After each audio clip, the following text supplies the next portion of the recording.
Vi har om A.G. Moltkes råd til Frederik den 5. Og han har her skrevet et brev til Frederik omkring regeringsforslag. Og han kommer med nogle forslag om, hvad det er, Frederik skal kigge efter i hans, når han skal finde sådan et koncil i koncilet. Og det var, han skulle kigge efter, hvad var det noget, ærlighed og, prøv lige at se, om jeg kan finde det. Kan du huske det? Ej. Det er ikke her. Okay, han kommer med sådan overordnet forslag til, hvad han skal kigge efter, og hvad han skal gøre.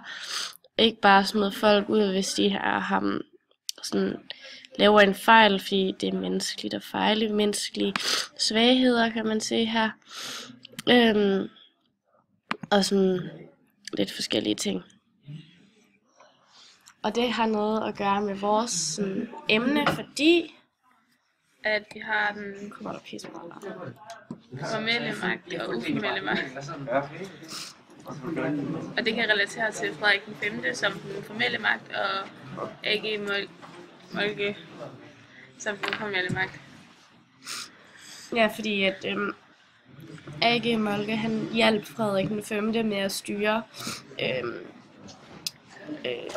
styre Danmark i den her tid, fordi at Frederik den 5. ikke selv kunne tage ansvar for nogle handlinger eller styre landet på nogen som helst måde. Så han blev nødt til at have hjælp til det. Ja, og så har vi lidt kildekritik. Det er et brev, der er jo blevet fundet til Christian. Der er fundet på Christiansborg i 1746. Ja, og den er så blevet oversat fra tysk af den her gruppe af 3 personer fra Historisk Tidsskrift. Og den ene kommer fra Syddansk Universitet, og den anden kommer fra Københavns